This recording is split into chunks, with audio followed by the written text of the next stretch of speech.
Oui, bonjour à tous. Xavier, merci François-Louis. François-Louis, tu t'es pas présenté, tu participes dans l'équipe France Cluster, notamment à la préparation de ces et au suivi de ces trophées là, dans leur déroulé jusqu'à la remise l'organisation de la remise des trophées aux lauréats le 1er décembre prochain dans le cadre du Forum FIEX France 2021.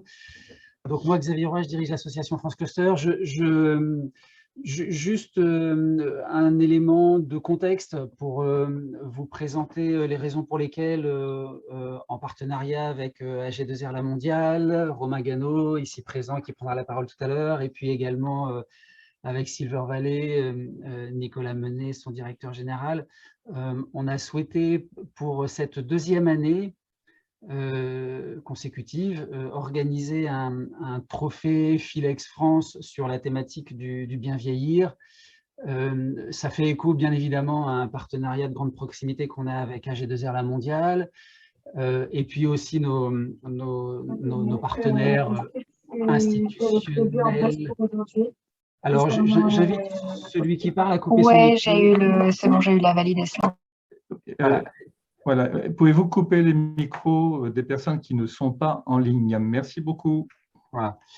Donc voilà, en partenariat également avec nos partenaires institutionnels, je pense notamment bien sûr à l'Agence nationale pour la cohésion des territoires et la Banque des territoires, qui sont des partenaires de la préparation de notre forum Philex France et donc de ces trophées. On a souhaité réorganiser donc ce trophée Bien vieillir pour faire écho à une initiative qu'on mène depuis un peu plus d'un an avec AG2R, qui est de mobiliser la communauté des clusters et des pôles de compétitivité, également des territoires d'industrie, on aura l'occasion d'y revenir, notamment des clusters, des pôles, des territoires qui ne sont pas spécialisés sur le thème de la silver economy, à s'intéresser à ce qu'est ce marché du bien vieillir. Nicolas Menet, Silver Valley et Romain AG2R en parleront bien mieux que moi après, mais le marché du bien vieillir fait référence à des besoins qu'expriment les seniors et également les professionnels de l'accompagnement des seniors, des besoins importants, des besoins nouveaux, et à ce titre-là, des besoins d'innovation ou de solutions innovantes sur lesquelles on pense ensemble que la communauté des clusters, la communauté élargie des clusters et des pôles peuvent apporter des réponses et des solutions innovantes. On a dans ce cadre-là, fin d'année dernière et début de cette année 2021, essayé de montrer cet intérêt d'une communauté élargie en créant ce qu'on a appelé une mapster, une cartographie de clusters qui s'intéressent au marché du bien vieillir, et à travers une démarche assez simple de mobilisation de la communauté, on a spontanément repéré un premier noyau dur d'une quarantaine de clusters pôles de compétitivité qui ne sont pas spécialistes du sujet, mais qui s'y intéressent, et qui étaient en capacité d'identifier à peu près 120 entreprises présentant des solutions innovantes pouvant intéresser le public des professionnels de l'accompagnement des seniors.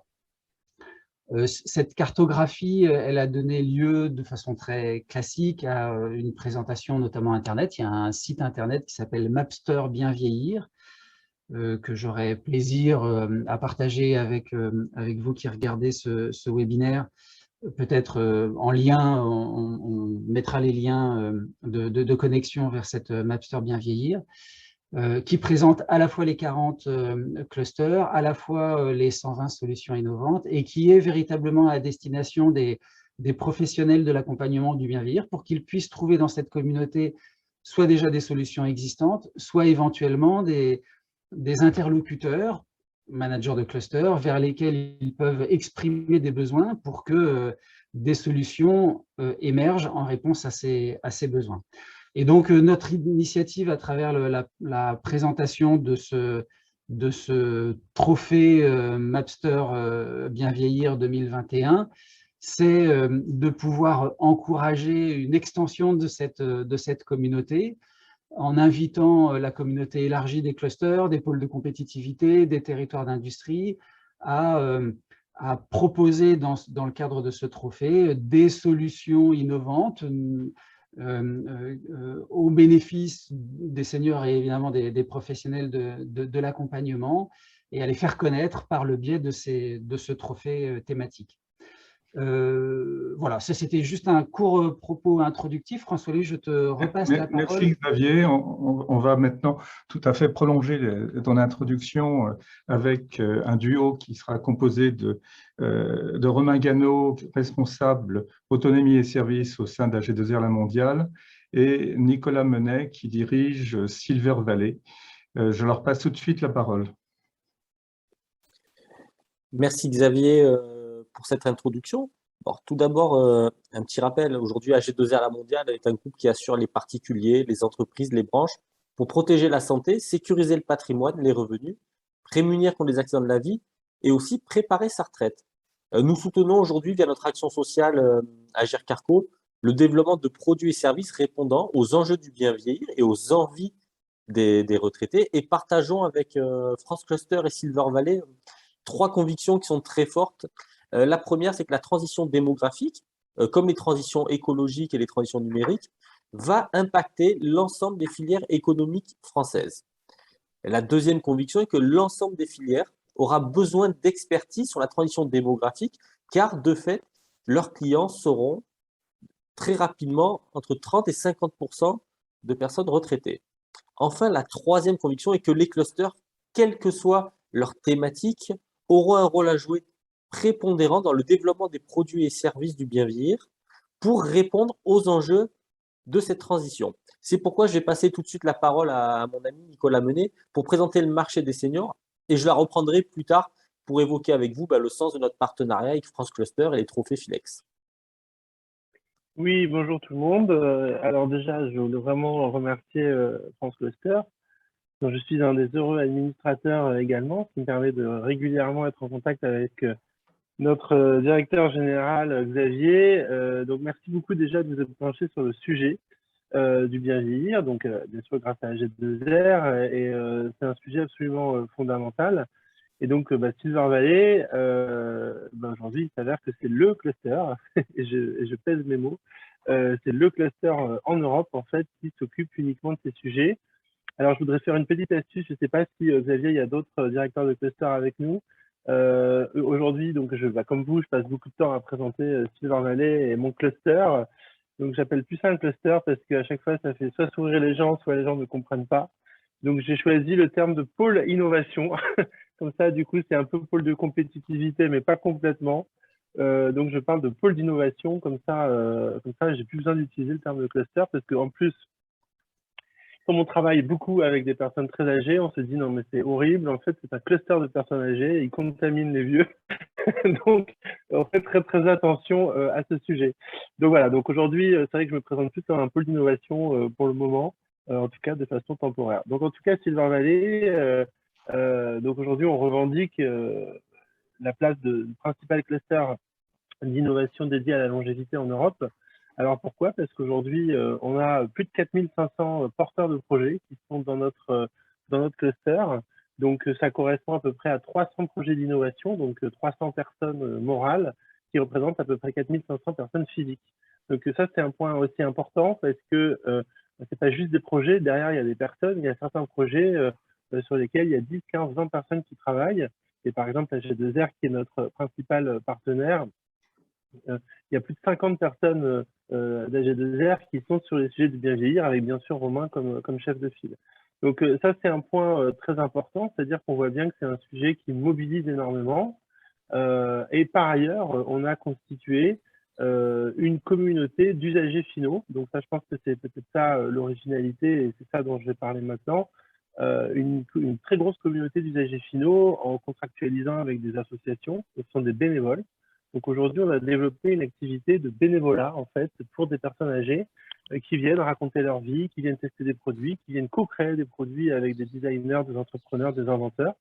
Et en fait, ils sont aujourd'hui 9000 9 000, c'est la totalité en fait, des adhérents des associations partenaires. Et d'ailleurs, je suis très heureux d'annoncer que hier, nous avons signé une convention avec la mutualité de la fonction publique, c'est 18 mutuelles avec que des fonctionnaires à la retraite. Et donc ça, c'est très intéressant puisque justement, ça c'est une très bonne transition avec ce que je voulais vous dire, c'est qu'aujourd'hui, le sujet de la retraite, le sujet des personnes âgées, ne se cantonne pas.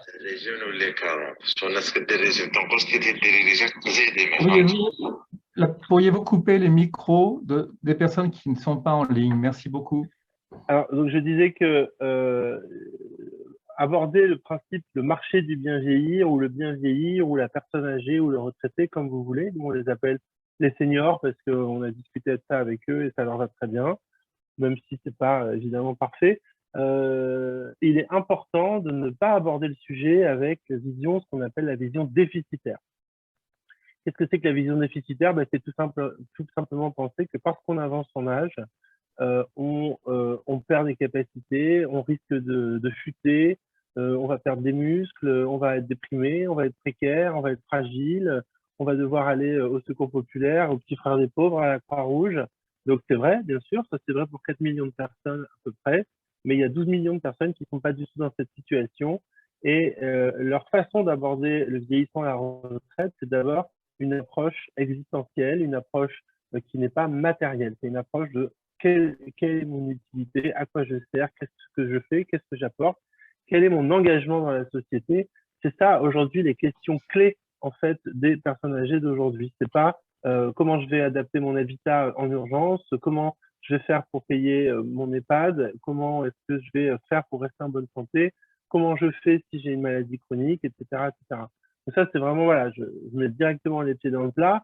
Parce qu'aujourd'hui, cette communauté chez Silver Valley, cette communauté de bénévoles qu'on a créée, nous fait remonter des messages au quotidien en disant mais arrêtez de nous dire qu'est-ce qu'on doit manger, si on doit fumer ou pas, arrêtez de nous dire qu'on est dans une logique de prévention, on le sait. Alors ça, c'est un point très important, ils le savent. Pourquoi ils le savent? Parce qu'aujourd'hui, il y a à peu près 11 millions de personnes en France qui sont des aidants de personnes âgées ou de personnes malades, mais en tout cas des aidants. Et la population des jeunes retraités ou des retraités français, donc je rappelle, c'est à peu près 16 millions de personnes, est majoritairement aidant d'une personne âgée puisque l'allongement de la vie est là et qu'aujourd'hui, on a 85 ans d'espérance de vie globalement pour une femme, bientôt 90 en 2040 d'espérance de vie pour les femmes aussi. C'est-à-dire que quand on a 50, 60, 70 ans, on se retrouve de toute façon en lien avec les problématiques du vieillissement. Ce qui fait qu'aujourd'hui, il y a des millions de seniors retraités qui ont une formation gratuite, si je puis dire, au mieux vieillir, au bien vieillir, à la longévité. Donc, ces personnes-là savent tout du vieillissement. Donc, on n'est pas obligé de leur rappeler au quotidien ce qu'ils doivent faire pour bien vieillir. En fait, ils le savent très bien. Par contre, là où il faut les aider, encore une fois, j'en profite pour saluer une fois de plus l'action d'ailleurs de Romain, surtout le discours de Romain et d'AG2R, où il l'a dit d'ailleurs tout à l'heure, il a parlé des envies plus que des besoins et aussi du questionnement existentiel, à quoi je sers, quelle est mon utilité, qu'est-ce que je vais faire.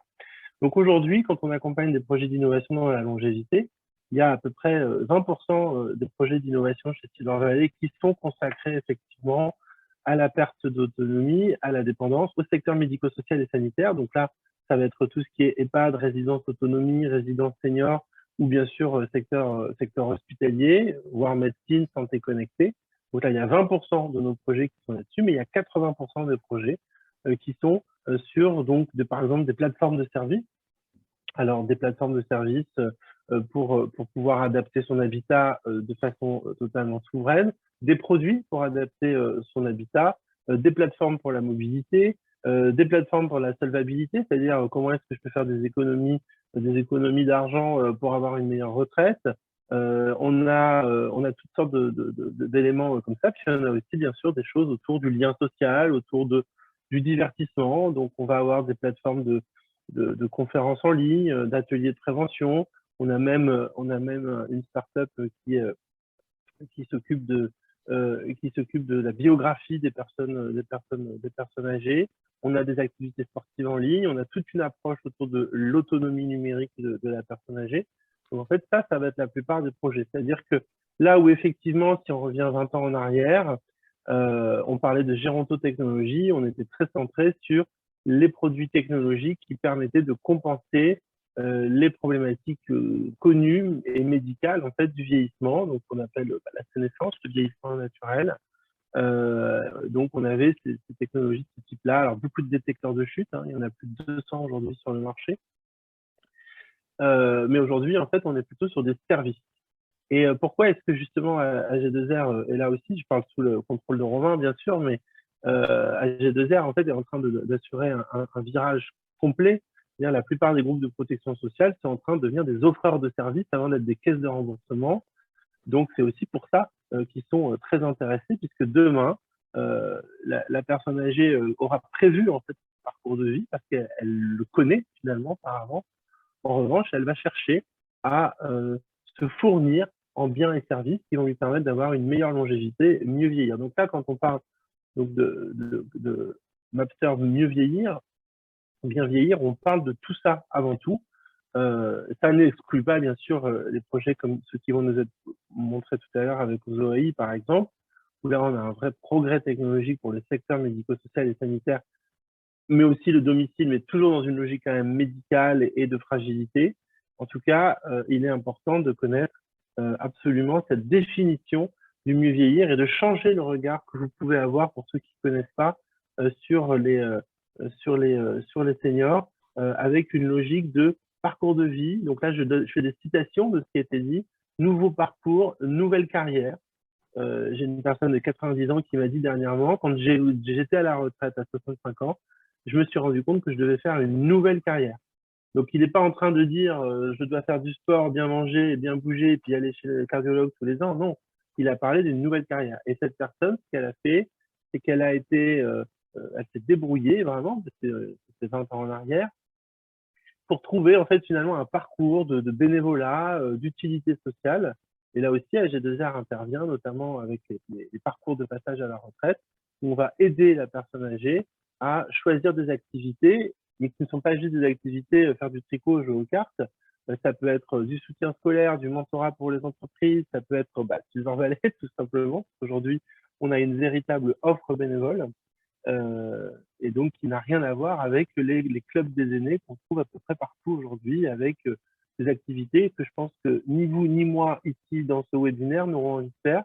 Je pense que pas grand monde aura envie de jouer aux cartes toute la journée dans 30 ans. Vous aurez sans doute envie, voilà, peut-être d'être trésorier d'une association, peut-être de faire du micro-travail, peut-être de continuer à avoir surtout dans le monde associatif, des compléments de revenus à la retraite en faisant, voilà, en utilisant des plateformes, par exemple, d'économie collaborative, pourquoi pas en étant chauffeur Uber, je dis n'importe quoi, mais en tout cas, c'est quand même un peu ça l'avenir des retraités aujourd'hui, c'est d'avoir des vies à la carte, où on va avoir bénévolat, bien sûr, implication familiale, parce que ce sont des personnalités qui sont pivots dans leur famille, à la fois pour leurs ascendants et leurs descendants.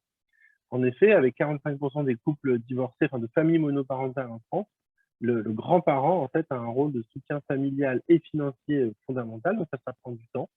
Mais en gros, la semaine type du retraité de demain, c'est 2 jours de bénévolat, 2 jours de plaisir et de vacances et d'activités qui font du bien, 2 jours de travail, voilà, en tant qu'auto-entrepreneur. Et puis pour la dernière journée, ça peut être tout et n'importe quoi, en tout cas ce que les gens ont envie de faire, évidemment. Voilà un petit peu pour le cadrage conceptuel. Après, je ne donne pas tous les chiffres parce qu'il y en a vraiment beaucoup. Donc, pour votre information, donc Silver Valley va publier dans quelques mois un très grand projet en partenariat avec le CREDOC. C'est le nouveau visage de la France, donc la France des seniors, où là, vous aurez énormément d'informations. Je peux vous donner déjà des éléments qu'on trouve partout, hein, notamment grâce à l'INSEE, le CREDOC, l'INED et ce genre d'institutions. Sauf que c'est vrai qu'il y a beaucoup de chiffres qui sont difficiles à trouver. En tout cas, voilà, pour votre information, on a un tiers de la population française et européenne, occidentale, donc Allemagne, Italie, Suisse, Autriche, Espagne, etc. On a un tiers de la population qui a plus de 55 ans. C'est-à-dire que ces gens-là, ils ont une espérance de vie beaucoup plus importante que leurs parents. Donc en fait, plus le temps va avancer, évidemment, on aura toujours ce tiers de personnes de plus en plus âgées avec des gens moins âgés, mais en tout cas, clairement, le vieillissement de la population, il va perdurer. Et puisque, par exemple, vous aurez, comme je le disais tout à l'heure, 91 ans d'espérance de vie pour les gens, pour les hommes en 2060, donc c'est quand même extrêmement âgé. C'est-à-dire qu'une personne née en 2000, que ce soit un homme à 91 ans d'espérance de vie et une femme 100 ans, donc c'est quand même assez monstrueux puisqu'on aura des personnes très âgées partout. On va commencer par l'Europe, par les États-Unis, puis ensuite la Chine, puis après tous les autres pays du monde vont suivre. Donc 2 milliards de personnes de plus de 60 ans. Donc on aura ce type de sujet. On aura près de 100 000 personnes supplémentaires dans les EHPAD en 2030. Donc là aussi, un enjeu autour du parcours résidentiel absolument fondamental. Est-ce que l'EHPAD, dans sa forme actuelle, sera encore pertinent? Pas forcément, puisque les gens vont tout faire pour rester plus longtemps au domicile. Donc, à quoi servira l'EHPAD? Est-ce qu'il sera une nouvelle résidence? Est-ce qu'il sera un lieu de fin de vie? Est-ce qu'il sera un lieu totalement médicalisé pour les dernières semaines de la vie où on ne peut plus rester au domicile? Personne ne le sait vraiment aujourd'hui, même si bien sûr les grands groupes travaillent sur le sujet. Alors tout ça, c'est aussi intéressant pour nous, pôle d'innovation dédié à l'économie et à la stimulation économique, la compétitivité, parce que toutes ces personnes, alors je sais que vous entendez à longueur de journée que les vieux sont pauvres et précaires. Voilà, c'est vrai, il y a 4 millions d'exclus en général, donc les petits frères des pauvres, on parle tous les jours. Et on est très content pour eux qu'ils le fassent, parce qu'on parle que des petits frères des pauvres. Mais moi, je répète une fois de plus, qu'il y a 12 millions, il y a 92% des Français d'abord qui sont autonomes, et il y a 12 millions de retraités qui vivent à peu près comme vous et moi, avec en plus la possession de 58% du patrimoine français. Alors, patrimoine, c'est l'immobilier, bien sûr, mais c'est les actions, les obligations, les assurances-vie, chez AG2R d'ailleurs. L'intérêt, en fait, c'est que les seniors là, qui sont en train d'arriver, ils ont les moyens, en fait, de vivre la longévité telle qu'ils le voient. Ils ont du patrimoine, ils sont assis, même pour ceux qui ne sont pas riches de liquidité, donc qui ont par exemple des toutes petites retraites, ils sont 58% à être 74% à être propriétaires de leur logement, et dans ces 74% propriétaires de leur logement, il y a plus de 60% qui sont sur des logements qui sont liquéfiables. Qu'est-ce que ça veut dire? C'est qu'ils sont dans un lieu où il y a un marché de l'immobilier, où ils peuvent vendre leurs biens immobiliers. Donc, que ce soit pour leurs héritiers ou pour eux-mêmes, concrètement, même un retraité pauvre, dès lors qu'il est propriétaire de son logement dans un lieu où il y a un marché de l'immobilier, finalement, on considère qu'il est en moyen de pouvoir liquéfier ce patrimoine.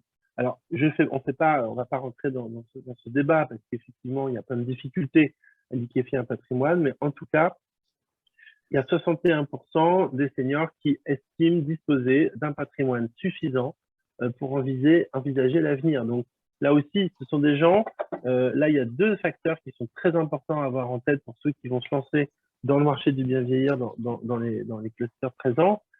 C'est qu'en fait, d'abord, on a des gens qui sont experts du vieillissement, donc ils ont un savoir expérientiel, donc de leur expérience d'aidant sur le vieillissement. Et on a des gens qui, même si c'est pas tout rose, je suis bien d'accord, on a des gens qui sont solvables. C'est-à-dire qu'ils savent que quand on veut vieillir comme on le souhaite, il va falloir mettre la main à la poche. Donc, ils sont proactifs. Alors ça, c'est complètement nouveau. Je suis en train de vous donner des signaux faibles, puisque chez Silver Valley, en plus de tout ce que je vous ai dit, on a créé une vigie prospective en partenariat avec Centrale Supélec, qui nous permet en fait d'avoir des méthodologies d'analyse du vivant, en tout cas du social, qui nous permet effectivement de détecter des signaux faibles de ce type-là. Et donc là, oui, pardon, il est 25. Voilà. Donc, je me repermettre de rajouter avant qu'on passe 3 signaux forts. Par contre, sur le marché du bien vieillir, qui intéresse tout le monde, aujourd'hui, vous regardez les consommateurs, les acheteurs de voitures neuves, plus d'un sur deux à 55 ans et plus. Vous regardez la consommation dans les supermarchés, un consommateur sur deux à 60 ans et plus. Vous regardez dans les magasins de sport spécialisés où avant les vendeurs étaient des jeunes, qui ont été des jeunes, on voit la part de consommateurs seniors qui augmente. Et c'est important pour l'ensemble des filières françaises de bien voir que les consommateurs seniors sont déjà leurs clients aujourd'hui, même ne s'en rendent pas compte, et seront leurs clients de demain. Et c'est bien tout l'objet de travailler sur la transition démographique, c'est qu'on n'est pas sur le marché des seniors, c'est pas un marché de niche, c'est aujourd'hui un marché de masse. Les gens ont des envies. et pour ceux qui ont des moyens, consomment sur l'ensemble des secteurs d'activité français. Merci Romain, merci Nicolas. Je vais juste terminer en 1 minute Oui, pour les clusters présents. Donc, c'est une initiative qu'on a essayé de faire l'année dernière qui n'a pas du tout marché. Vraiment, j'en suis désolé. C'est qu'en fait, pour tous les clusters en fait nationaux qui sont autour de ces problématiques et qui veulent s'y intéresser, on a pendant une durée limitée donné accès gratuitement à notre offre de service. Pour vos entrepreneurs, qu'est-ce que c'est notre offre de service? C'est cette communauté en fait de seniors qui tous les premiers jeudis de chaque mois se réunit pour tester des projets. C'est-à-dire qu'en fait, ils sont là, ça s'appelle des concept crash.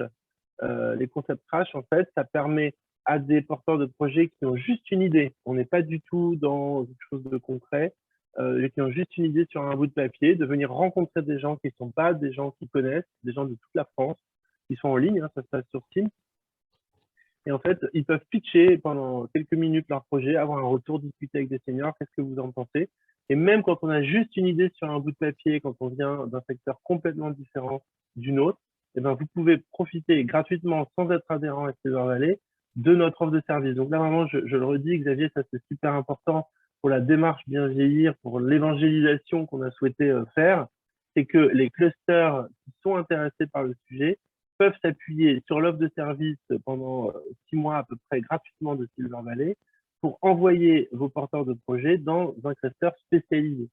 Voilà, tout comme nous, on le fait d'ailleurs pour les autres clusters, parce que parfois, je pense que Olivier, c'est Olivier qui va parler tout à l'heure, mais parfois, voilà, sur par exemple, des sujets d'intelligence artificielle, de numérique, des choses très pointues ou industrielles, voilà, ou sur les matériaux, sur le matériau pôle, par exemple, qui est adhérent de France Cluster aussi, on va envoyer nos adhérents dans les autres clusters parce que nous, on n'a plus la ressource en interne.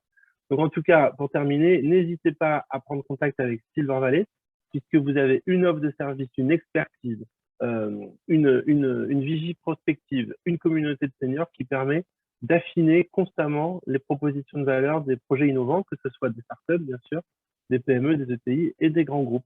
Voilà, merci beaucoup. Merci Nicolas pour cette ouverture importante et qui souligne un point fondamental des trophées Philex sur le bien vieillir, c'est que ça ne s'adresse pas aux clusters qui sont concentrés sur le bien vieillir proprement dit, mais qui s'adresse à tous les clusters, on l'a vu tout à l'heure, qui peuvent aborder les nouveaux services ou les nouveaux produits dans l'alimentation, dans le sport, etc. Et c'est une transition pour recevoir aussi le témoignage d'un cluster qui n'est pas dans le bien vieillir aujourd'hui. Et je voudrais passer la parole à Gwenaëlle Valentin du cluster Montagne qui va nous expliquer un peu son intérêt sur ce sujet. Gwenaëlle, c'est à toi. Merci François-Louis, bonjour à tous. Donc, rappeler rapidement, le Cluster Montagne est une association qui rassemble les acteurs français de l'aménagement touristique en montagne et nous les accompagnons dans leur développement en France et à l'international grâce à 3 piliers qui sont le réseau, l'innovation et la croissance. Et nous sommes donc un accélérateur de développement et d'innovation durable en montagne. Donc, comme souligné par François-Louis, nous ne sommes pas, selon la terminologie consacrée, un cluster Silver Eco, mais pour autant, nos 230 membres ont un terrain de jeu commun qui est la montagne. Or, aujourd'hui, en montagne, quel est le constat? Le constat qui a été fait dans les propos introductifs, évidemment, on est aussi un secteur qui est confronté au vieillissement de la population et de la clientèle, donc notamment sur un segment particulier qui est la pratique du ski. Voilà, tout à l'heure, je crois que c'est Nicolas qui parlait de la chute, la peur de la chute en ski, mais surtout de la blessure qui peut en résulter est quand même un facteur qui peut freiner les seniors à continuer cette pratique. Mais au-delà de l'abandon de cette pratique du ski, nous, notre intérêt, c'est que cette clientèle qui est présente en montagne ne se détourne pas de cette destination touristique qu'est la montagne, puisque la montagne a encore beaucoup à offrir aux seniors, même si aujourd'hui, cette destination est encore souvent associée à des sports exigeants, des efforts physiques intenses. Il faut se rappeler avant tout que la montagne, en fait, c'est un espace de ressourcement, de bien-être, un lieu de reconnexion, un lieu où les efforts peuvent être présents, mais ils peuvent être mesurés. Et pour mémoire, au départ, quand on allait en vacances à la montagne, au tout début de l'histoire du tourisme en montagne, on y allait l'été tout simplement pour prendre un bol d'air pur. L'année et demie qu'on vient de tous de vivre a montré aussi justement le besoin de reconnexion de la population dans sa globalité, mais également des seniors sur la nature. Et c'est aussi sur cette destination de montagne que les seniors peuvent trouver aussi plaisir à partager avec leur tribu. Pour autant, ce qu'on constate, c'est que finalement, dans les campagnes de promotion, les publicités qu'on peut faire, on voit assez peu de seniors pratiquer une activité en montagne. Je trouve qu'on les adresse finalement assez peu dans les campagnes de promotion. Or, la montagne, à mon avis, et pour le cluster montagne, est tout à fait adapté pour les seniors. Alors, je n'ai pas autant de chiffres, Nicolas, puisque comme je disais, on n'est pas un spécialiste de la silver economy, mais pour autant, une simple observation des clients en montagne montre effectivement qu'il y a des seniors qui consomment, qui viennent consommer et qui prennent du bon temps en montagne. Donc ça, c'est le constat. Évidemment, une clientèle vieillissante, on n'est pas les seuls. Mais pourquoi s'intéresser à cette clientèle? Ça a été souligné également pour des raisons évidentes de poids démographique dans la population, que ce soit en France, mais également sur nos pays voisins, notamment les Suisses, les Italiens, les Allemands, les Belges, etc., qui viennent pour le loisir dans les montagnes françaises. Donc, ce poids démographique est certes important. Ce qui est très important, je pense, et là, ça reboucle avec les propos de Nicolas sur l'utilité aussi de la population senior. Je pense que ces seniors ont un véritable rôle d'ambassadeur à jouer auprès de leurs petits-enfants et de leurs familles pour faire découvrir cette montagne, pour la faire aimer comme eux l'aiment, et qui ont plus de temps aussi peut-être pour travailler à ce lien intergénérationnel et au final rester une clientèle fidèle à la montagne. Nicolas l'a également cité, c'est une clientèle qui a un pouvoir d'achat également, qui est parfois supérieur à celui du reste de la population, qui part régulièrement en loisirs. Donc, sur la semaine type, sur les 2 jours de loisirs, pourquoi pas imaginer un petit séjour à la montagne. Et puis, c'est aussi une population qui part peut-être à des périodes plus creuses et qui peuvent être évidemment intéressants pour les territoires de montagne. Donc, on a posé le constat, le pourquoi s'intéresser à cette clientèle senior. Et les opportunités, elles rejoignent, je dirais, un petit peu la facilitation du parcours client. Nous, on travaille énormément sur cette question de la facilitation du parcours client, notamment de l'accessibilité, faire en sorte que ce soit plus simple, plus facile pour se déplacer, pour pratiquer des activités. Donc, si on prend sur l'aspect sportif, on peut imaginer qu'une offre adaptée aux seniors puisse voir le jour, comme on a pu voir éclore des pistes, si vous voulez, ce qu'on appelle slow pistes, notamment en Suisse, en Italie, où là, on propose des pistes non pas réservées, mais pour les personnes qui s'engagent sur ces pistes, à avoir une vitesse maîtrisée, à proposer, si vous voulez, des activités de contemplation, à prévoir des stops pour pouvoir, si ce n'est contempler, pique-niquer entre amis, puisque je pense aussi que les seniors ont envie d'être en groupe comme tout le reste de la population. Il ne faut pas les considérer comme simplement des consommateurs isolés. Donc, partager quelque chose, avoir ce temps de convivialité avec peut-être des parcours moins sportifs, mais pour autant peut-être plus adaptés et moins anxiogènes par rapport à la vitesse d'autres pratiquants. Donc, je dirais des pistes adaptées, mais aussi de la randonnée à dénivelé raisonnable. Ça, c'est des choses qu'on peut imaginer. Et dans le benchmark qu'on fait sur les pays européens, on voit que petit à petit, il y a ce type d'aménagement.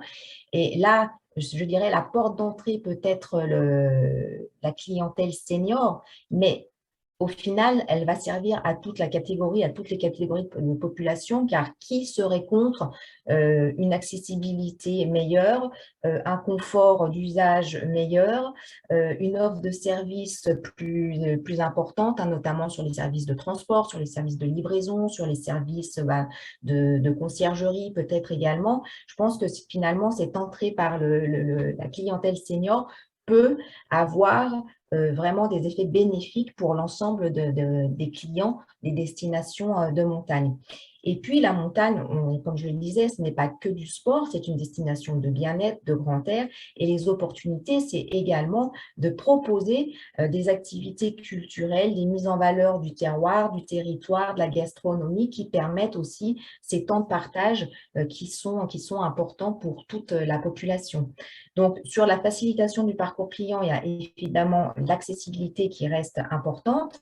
Comme je le disais, si c'est accessible pour des personnes, je dirais, plus âgées, ça peut correspondre aussi aux besoins des familles avec des enfants en bas âge. Donc, on voit le côté vertueux que cela peut avoir d'imaginer des produits, d'imaginer des solutions qui peuvent être au final, favoriser et faciliter la vie de tout le monde en station. Alors, je sais que, comme le disaient Nicolas et Romain, la clientèle senior sait s'occuper de sa santé, mais pour autant, des études récentes sur les bienfaits de la montagne ont encore renforcé cette information selon laquelle voilà, aller en altitude booste évidemment le système immunitaire, peut réduire la tension artérielle. Et là, ce que j'imagine, c'est plutôt des parcours qu'on pourrait proposer aux personnes seniors, de véritables remises en forme ou simplement voilà, des temps de semaine sympas en montagne avec des conséquences plutôt positives pour la santé, avec une stimulation de la physiologie. Il y a un point également, excuse-moi. Non. Est-ce que Je tu dépasse peux… mon temps de parole. Voilà, non, mais c'est très intéressant. On voudrait rester très longtemps aussi, il n'y a pas de problème. Je vais accélérer. Il y a aussi un aspect qui nous paraît intéressant, c'est le volet climatique. Et pour lutter effectivement contre les pics de chaleur en ville, on pense que la montagne sera à terme aussi peut-être je dirais une destination refuge et pour la fraîcheur et du coup pour ces seniors qui, on le sait, malheureusement supportent moins bien la chaleur que le reste de la population. Donc ça, c'est pour les opportunités. J'en ai pris que quelques-unes. Il y aurait encore beaucoup à faire, mais ça pourra faire l'objet de discussions, je pense, avec Nicolas et Romain. Et le cluster montagne là-dedans, notre rôle, c'est évidemment de sensibiliser nos adhérents sur ce volet de clientèle-là, d'anticiper les enjeux de la filière, de donner un éclairage sur les tendances et de flécher les opportunités de marché. Et donc, pour ce faire, nous avons une initiative en fait qui s'appelle Cluster Montagne Labs et qui, si vous voulez, en étant en prise directe avec le territoire, nous permet voilà, de remonter les besoins des clients des destinations de montagne pour justement nourrir l'innovation dans les produits et les services de nos adhérents du cluster montagne. Et c'est comme ça voilà, que nous labellisons des solutions, notamment Swingcar, par exemple, qui a inventé, développé et produit un véhicule qui est accessible à tous, hein, de 7 à 100 ans et plus, pour les loisirs et les activités de montagne. Et là, c'est vraiment le rôle du cluster montagne de créer du lien entre les opportunités de marché, les sites d'expérimentation qui, au final, vont participer, je dirais, à l'expérience client et aux bons souvenirs qu'on aura de son séjour en montagne. Voilà, désolée si j'étais un peu longue, mais le sujet, vous l'aurez compris, me passionne. Donc, voilà, à disposition pour échanger Merci sur ces Gwenaëlle. questions. Nous avons bien Est-ce que je peux juste donner une information? Oui. Déjà, merci, c'était passionnant, Gwenaëlle. Et je comprends la passion parce que c'est aussi notre cas. Je crois que tous les gens dans les clusters sont vraiment passionnés par leur sujet. Non, en fait, c'est par exemple typiquement sur le sujet de la silver economy ou le bien vieillir. Tu parlais d'ensemble en fait avec tous les bénéfices à la fois santé, etc. Aujourd'hui, par exemple, il y a des tiers certificateurs qui ont la capacité de labelliser un petit peu comme les stations de montagne, les stations vertes, etc. De labelliser des lieux à la fois sur le plan médical, sur le plan sanitaire et aussi de l'usage, en fait, de labelliser des lieux pour les seniors. Donc, je pense à l'APAV, je pense à l'AFNOR, Donc ça, on pourrait en discuter parce que je pense qu'il y a vraiment quelque chose à faire sur ce sujet. Donc voilà, c'était juste mon petit apport. Merci beaucoup en tout cas, c'était passionnant. Merci Nicolas, avec plaisir en tout cas. Merci. Et puis, on voit que les échanges sont très riches et ça montre bien tout l'intérêt de cette initiative pour l'ensemble des clusters qui peuvent être concernés. Est-ce qu'on peut revenir juste rapidement, en quelques minutes, sur les principes même du trophée, son mode d'organisation, Xavier et Romain?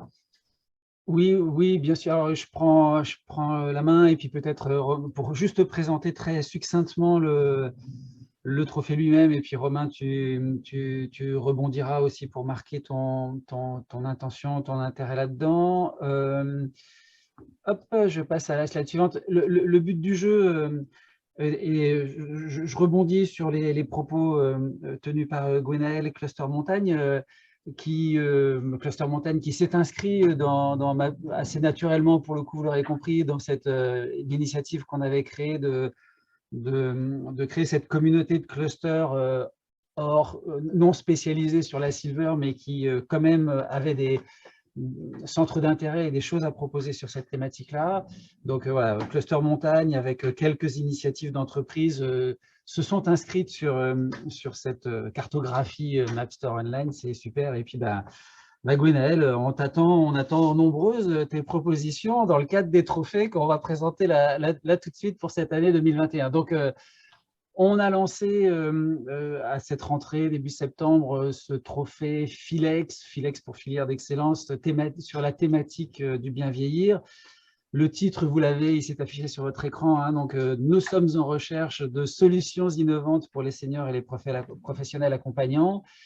L'objectif et l'originalité de ce trophée, mais comme l'année dernière, vous le connaissez, c'est de pouvoir repérer un binôme, c'est-à-dire qu'on attend dans vos candidatures un binôme composé d'une entreprise qui propose une solution innovante, déjà sur le marché ou en cours de consolidation.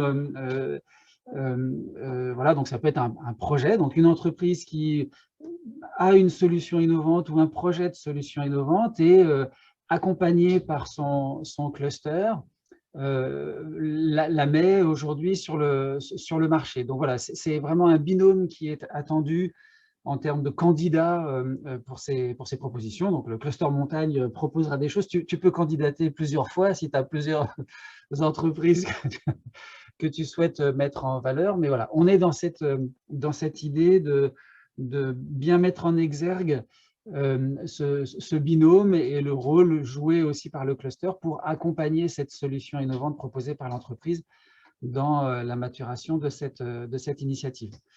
Le public cible, vous l'avez compris, ce sont les clusters d'entreprise, les pôles d'innovation, comme l'a évoqué Nicolas tout à l'heure, les pôles de compétitivité, bien sûr, et c'est ouvert évidemment au territoire d'industrie. La NCT, Aurore nous en dira un petit mot juste après,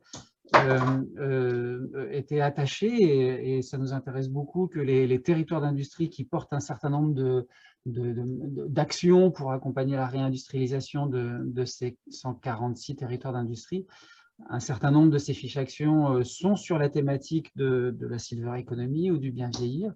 Et donc, le but du jeu aussi, c'est que territoire d'industrie, vous êtes bien évidemment concernés et invités à vous positionner là-dessus. Donc, si vous allez sur Internet, sur le site filex-france.fr de mémoire, vous tomberez sur le site internet de l'événement Forum Filex France qui se tiendra le 1er et le 2 décembre. Et vous avez un onglet spécifique sur les trophées Filex.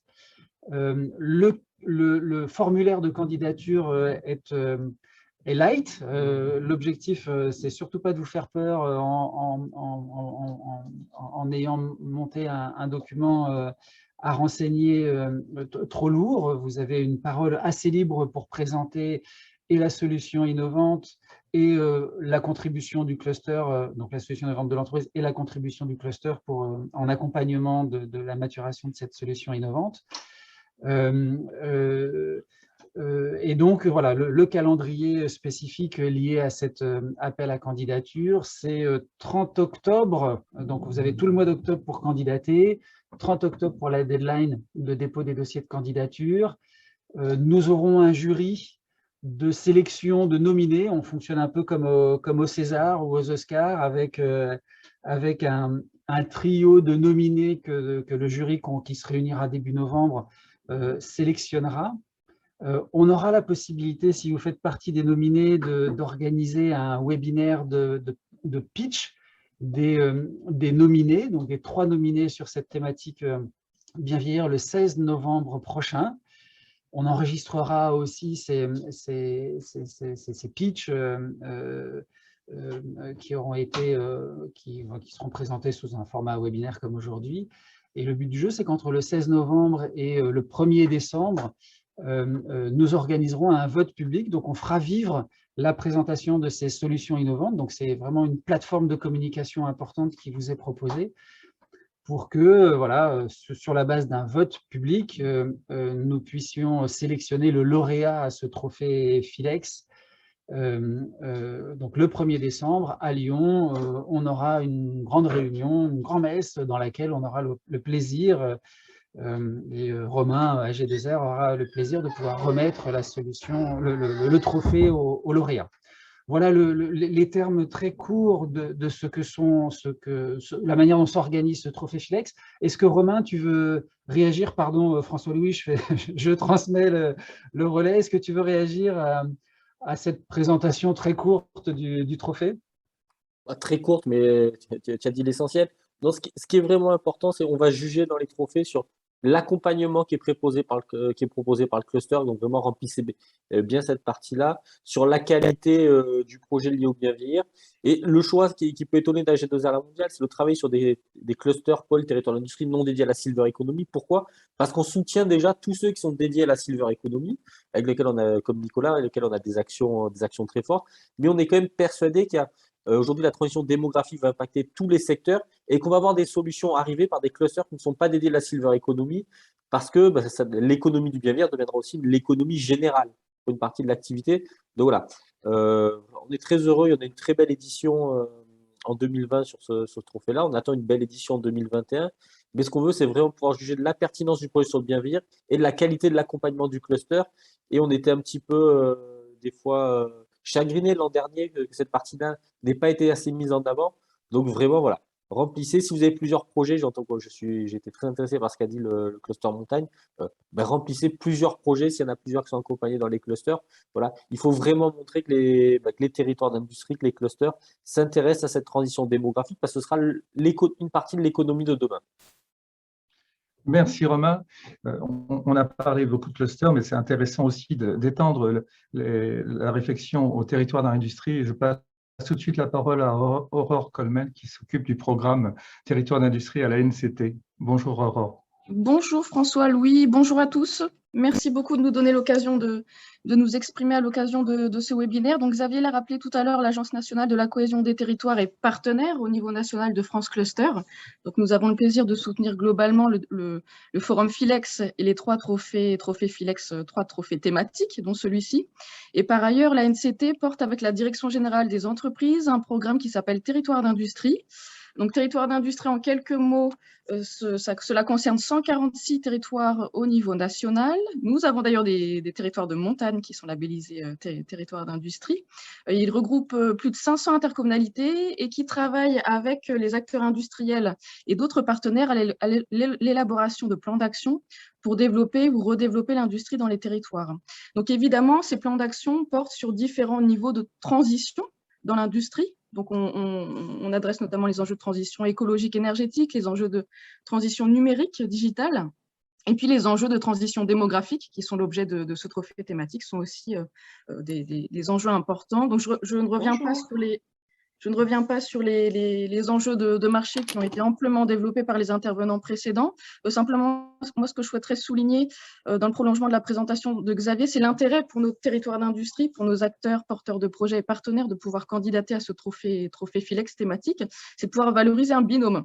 Donc, nous, sur territoire d'industrie, les plans d'action sont portés par des binômes représentés par un élu local et un industriel de son territoire. Donc, là, sur ces trophées, ce serait un binôme représenté par une entreprise porteuse d'une solution innovante et puis alors, un cluster, pôle de compétitivité, pôle d'innovation et si possible un territoire d'industrie. En tout cas, c'est l'objet de la promotion que nous souhaitons faire.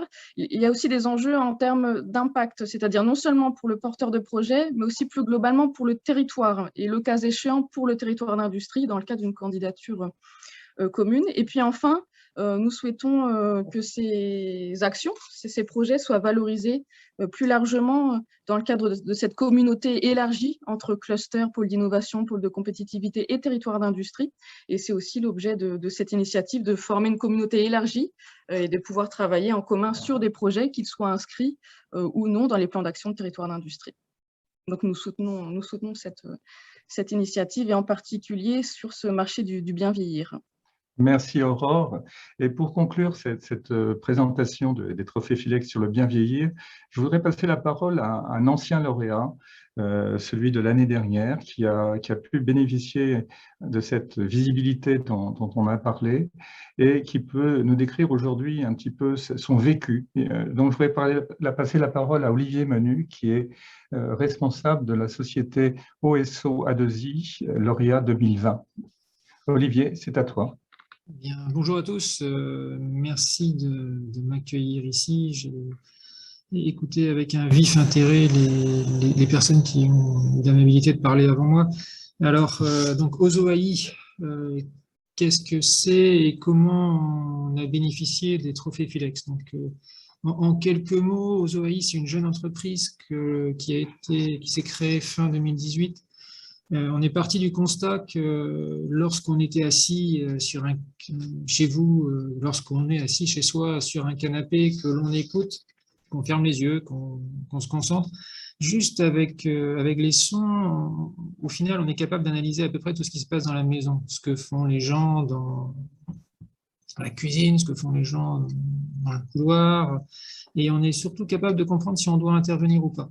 Donc ça a été le point de départ de l'entreprise et très très vite on s'est orienté vers un produit qui est là pour aider les personnes fragiles et notamment aujourd'hui en EHPAD. Donc c'est un petit boîtier que l'on installe dans la chambre des résidents d'EHPAD. Il est collé sur le mur en quelques secondes, il se connecte au Wi-Fi et c'est parti. Il analyse les sons. Et il analyse les sons pour comprendre si tout roule, si tout va bien, ou si les soignants ont besoin d'être avertis pour qu'elles puissent venir plus rapidement dans les chambres pour assister donc, ces personnes âgées.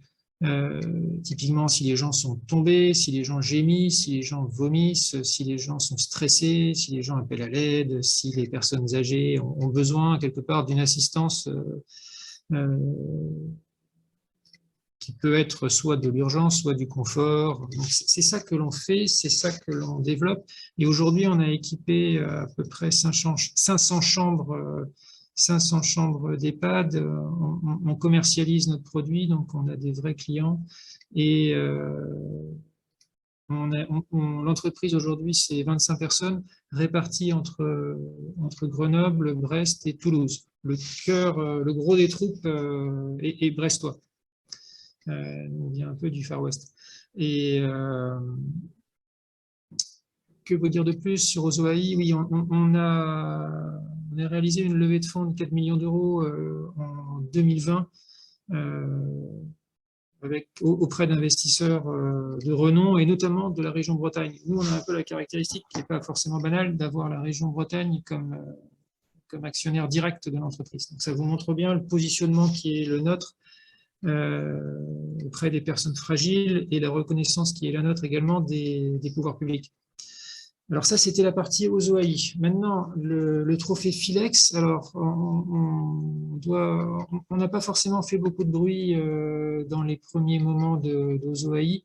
La première fois qu'on est sorti du bois, c'est qu'on commençait à avoir un produit qui marchait, qui était déployé et sur lequel on était confiant quant à ses performances techniques et aussi quant au service qu'il rendait aux soignants. Donc, la première fois qu'on est sorti du bois, c'était lors du trophée Philex de l'année dernière. Ce trophée nous a permis, d'une part, de rencontrer l'écosystème breton, notamment Biotech Santé Bretagne. Ça a été, je dirais, le premier déclencheur, de rencontrer aussi France Cluster. On avait pas mal bossé en autarcie, l'écosystème n'avait pas vraiment eu l'occasion de s'y intégrer un peu par choix pour travailler un peu sous le radar jusqu'à ce qu'on ait un produit qui marche. Donc les trophées Philex nous ont permis de rencontrer cet écosystème d'une part, et d'autre part de rencontrer également des grands acteurs du domaine comme AG2R La Mondiale. Donc ça a été notre première interaction avec eux. Donc je remercie encore une fois Romain Gano de son temps, de ses conseils et quelque part de l'infrastructure d'AG2R et du volontarisme d'AG2R sur ces sujets d'innovation au service, je dirais, du bien vieillir et plus généralement au sujet de l'assistance des personnes en situation de fragilité. Donc ça a été vraiment le début les premières conséquences, les premiers bénéfices pour Ozoaï du trophée Philex. Derrière, il y a eu toute une partie de couverture au niveau de la presse qui nous a aussi porté, qui a contribué à faire connaître l'entreprise, qui a contribué à accroître sa notoriété, sa crédibilité. Donc ça a vraiment été un ramp-up qui a fait suite à l'obtention de ces trophées. Ça nous a préparé doucement à être reconnus lors de la bourse Charles Foy organisée par Silver Valley. Donc, je salue au passage Nicolas qui nous a fait le plaisir de parler également aujourd'hui. Donc voilà. Derrière, Silver Valley, c'est un cluster qui est... Alors, j'ai pas le droit de dire cluster, j'ai noté tout à l'heure, mais par contre, j'ai oublié ce que je devais dire à la place. Aidez-moi, s'il vous plaît. C'est pas cluster, c'est... Pôle d'innovation. Non, mais tu peux dire ce que tu veux. Moi, je dis pôle d'innovation pour les partenaires, mais cluster, c'est très bien, surtout ici. On est quand même bon, moi, je vais ratisser large, je vais dire cluster et pôle d'innovation Silver Valley, oui, qui marque une nouvelle étape en termes de notoriété, accompagnement, présence dans l'écosystème et quelque part partenariat. Ce dont on est pleinement conscient aujourd'hui au sein d'Ozoaï, c'est que la prochaine étape de croissance de l'entreprise, maintenant qu'on a nos clients, se fera à travers des partenariats. Ça, on le réalise pleinement et on souhaite s'inscrire encore plus dans les différents écosystèmes mentionnés ici. Merci beaucoup, Olivier. Merci de nous avoir permis d'être dans les temps par rapport à la présentation de ce trophée. Maintenant, la balle est dans le camp des clusters, des territoires d'industrie, des pôles, pour que un maximum de projets puissent être entraînés dans cette dynamique. Et je voudrais passer la parole à Xavier pour une brève conclusion. Oui, merci François-Louis. Je vais vraiment dire, on arrive au terme de cette présentation. On est pile poil dans les clous. Merci aussi François-Louis pour ton animation. Un grand merci à tous les intervenants dans ce petit webinaire qui sont venus à la fois témoigner de l'intérêt qu'ils portaient pour cette initiative ou de la manière dont ils en ont bénéficié. Merci Olivier pour ton retour. C'est aussi précieux pour nous et ça nous encourage dans nos travaux, donc c'est super. Vous avez affiché l'ensemble des informations de façon très résumée qui qui concerne ce trophée. On s'est permis d'enregistrer ce webinaire et l'objectif pour nous, c'est évidemment de l'utiliser pour, si vous en êtes d'accord, les différents intervenants bien sûr, pour faire vivre, pour faire la promotion du trophée et inviter l'ensemble des acteurs économiques, membres des clusters, pas que d'ailleurs de la communauté très élargie de France Cluster et des territoires d'industrie, à se mobiliser pour mettre en avant leurs solutions. Donc voilà, toute l'information est là. On se retrouve le 30 octobre au soir pour de notre côté faire le point et le 1er décembre pour communiquer sur le résultat de ce que sera cette édition 2021 du trophée Philex autour de la thématique du bien vieillir. Un très grand merci à tous et à très bientôt.